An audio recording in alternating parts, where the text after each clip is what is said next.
코로나19 4차 대유행의 확산세가 거세지고 있습니다. 수도권은 신규 확진자 1,000명대를 넘었습니다.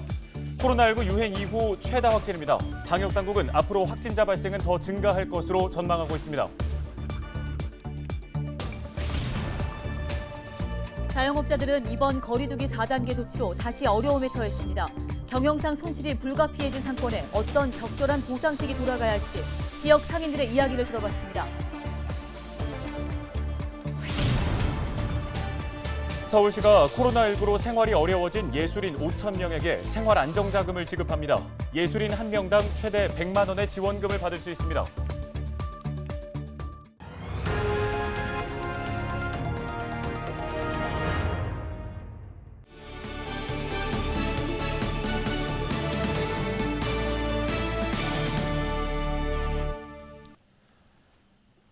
여러분 안녕하십니까? 헬로티비 뉴스입니다. 코로나19의 확산세가 거세지고 있습니다. 어제 하루 전국에서 1,600명이 넘는 확진자가 나왔고 서울은 600명대로 치솟았습니다. 네, 코로나19 발생 이래 최다 확진 기록을 또 경신한 건데요. 언제 어디에서 감염됐는지 모르는 확진자가 절반에 달해 앞으로 이 확산세가 얼마나 더 커질지 우려의 목소리가 커지고 있습니다. 먼저 코로나19 관련 소식 손성혜 기자가 정리했습니다. 선별검사소는 이른 오전부터 긴 줄이 이어지고 있습니다. 되게 쉽지는 않아요. 굉장히 조심하고 계속 학원문 열 때마다 소독하고 아이들 체크, 온도 체크하고. 그냥 혹시나 좀 불안하니까 그래서 왔어요. 전국의 코로나19 확진자 수는 1,600명대로 폭증했습니다. 역대 최다 확진 기록입니다. 이 중 1,100여 명이 수도권에서 발생했습니다. 방역당국은 수도권을 중심으로 지역사회에 숨어있던 감염원으로 인한 소규모 집단 감염이 동시다발적으로 번지면서 확산세가 커지는 것으로 보고 있습니다. 특히 수도권 환자는 1,179명입니다. 수도권이 1,000명을 넘은 것은 코로나 유행 이후 처음인 상태입니다. 역학조사와 진단검사를 강화하고 거리두기 효과는 시간이 소요되기에 환자 발생은 당분간 증가할 것입니다. 확산세는 수도권에서 비수도권으로 이어지고 있는 상황입니다. 비수도권의 하루 평균 환자 수는 최근 2주 사이 2배 이상 증가했습니다. 15일부터 대전, 부산, 대구 등 비수도권 대부분 지역의 거리두기가 2단계로 올라갑니다. 지난 월요일 일시 중단됐던 50대 연령대의 백신 접종 사전 예약은 14일 저녁부터 재개됩니다. 방역당국은 14일 오전 브리핑을 통해 3분기 중 도입되는 모더나 백신 물량은 50대 연령층이 1, 2차 접종을 모두 받을 수 있을 만큼 충분한 규모로 공급될 예정이라고 밝혔습니다. 그러면서 사전 예약 시작 시간을 기존 0시에서 저녁 8시로 변경하는 등 사전 예약과 관련한 불편 사항을 개선하겠다고 덧붙였습니다. 헬로티비 뉴스 손성혜입니다. 코로나19 장기화에 2년이 넘도록 고통받고 있는 자영업자들은 이번 거리두기 4단계 상향 조치로 다시 어려움에 처했습니다. 이렇게 또 한 번 닥친 위기 속 경영상 손실이 불가피해진 상권에 어떤 적절한 보상책이 돌아가야 하는지 지역 상인들에게 묻고 왔습니다. 이정화 기자입니다. 평일 낮 부천 상동의 한 치킨집입니다. 계속되는 코로나19 여파에 매출은 절반 이상 줄었습니다. 업종 특성상 그나마 배달 주문으로 근근히 이어가고 있지만 막막하기는 마찬가지입니다. 소비 심리 자체가 많이 위축이 돼서 아마 거의 안 나오시지 않을까. 그러니까 원래 이제 저녁에 우리 이제 먹자 상권이니까 이 골목 안에 좀 어느 정도 사람이 좀 붐비어야 되는데 좀 두렵습니다, 사실. 경영상 손실을 보상한다는 정부 지원책도 지금으로선 얼마만큼 혜택이 돌아갈 수 있을지 알 수 없습니다. 지금과 같은 대유행 상황을 예상하지 못한 상태에서 정부 2차 추경안이 계획됐기 때문입니다. 소상공인의 기준이 못 들어가다 보니까 사실 지금 코로나 이후의 상황에서 전혀 보상을 못 받은 경우도 많거든요. 지원금, 손실보상 어떤 식으로든지 간에 하여간 저희한테 이제 지원을 해주는 건데 실제로 영업하는 사람들이랑 좀 한번 만나는 좀 자리를 좀 미리 좀 만들어서 정책을 좀 만들었으면 좋겠다는 생각을 많이 해요, 항상. 또 손실보상 정책과 별도로 자영업자 1명당 최대 900만 원을 지급하는 희망 회복자금. 자영업 현장에서는 일회성 현금 지급보다 좀 더 현실적인 대책이 돌아왔으면 한다고 호소합니다.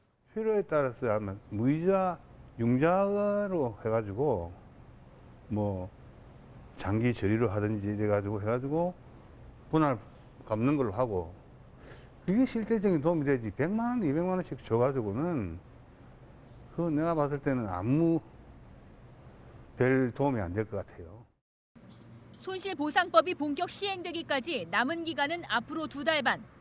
지역 소상공인들이 여기서 얼마나 더 버틸 수 있을지 미지수인 상황에서 이렇게 되면 4차 대유행 여파로 발생하는 자영업자 영업 손실액은 해를 넘겨서 해결될 가능성이 커졌습니다. 헬로티비 뉴스 이정합니다. 이런 가운데 서울시가 코로나19로 생계가 어려운 예술인 5천 명에게 생활 안정 자금을 지급합니다. 지난 3월에 이어서 2번째 지원하는 것으로 예술인 1명당 최대 100만 원의 지원금을 받을 수 있습니다. 서울 주민 중 예술활동 증명 확인서를 보유하고 있고 가구원 중위소득 120% 이하의 예술인이라면 신청 가능합니다. 신청은 다음 달 3일까지 주민등록 소재지 구청에서 가능합니다.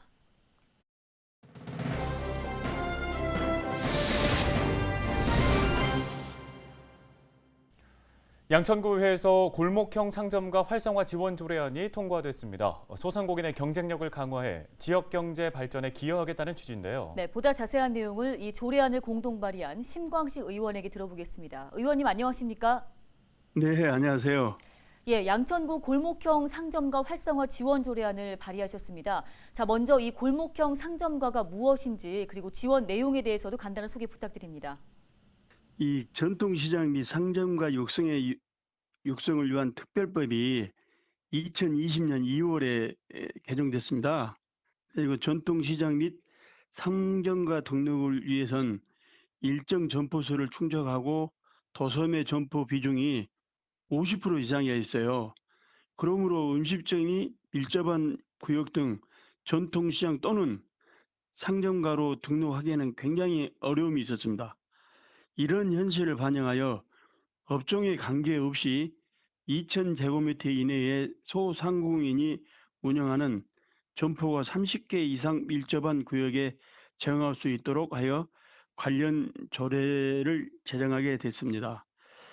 골목형 상점가로 지정될 경우 기존 전통시장 및 상점가와 동일한 혜택을 받을 수 있어요.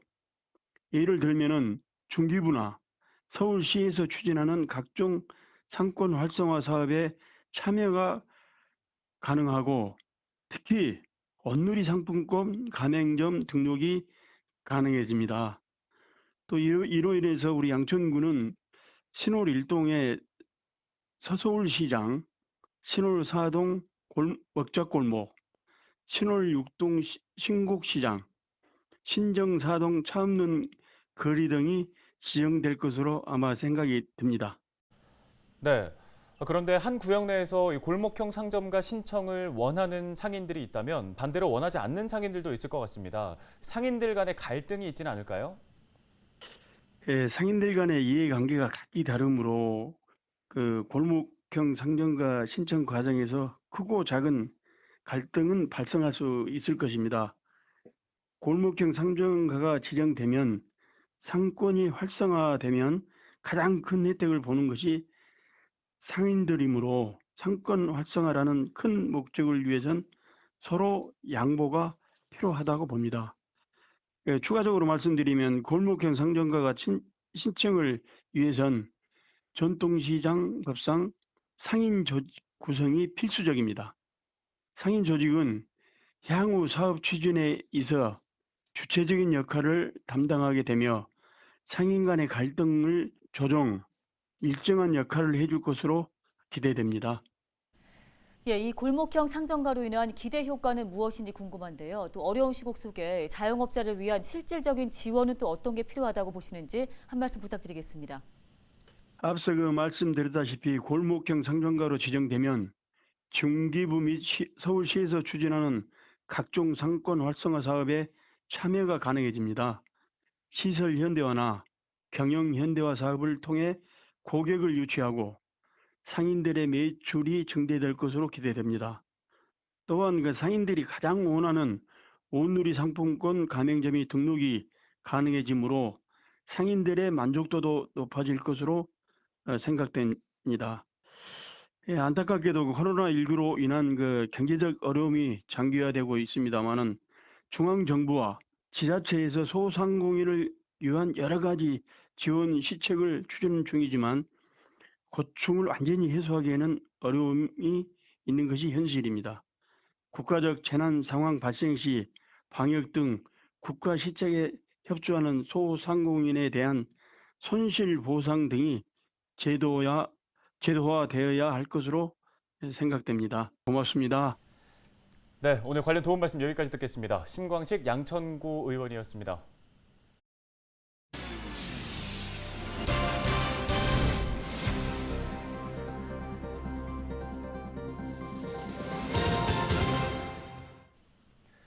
아동복지시설에서 생활하는 보호아동의 보호기간이 만 24세까지로 연장됩니다. 정부는 13일 이러한 내용을 담은 보호종류아동 지원 강화 방안을 발표했습니다. 이에 따라 보호아동은 본인이 원할 경우 만 24세까지 시설에서 생활하거나 관련 지원을 받을 수 있습니다. 정부는 또 일부 지역에만 있던 자립지원 전담기관을 전국 17개 시도로 확대하고 보호종류아동에 대한 맞춤형 지원과 상담을 위해 전담 인력을 늘리기로 했습니다.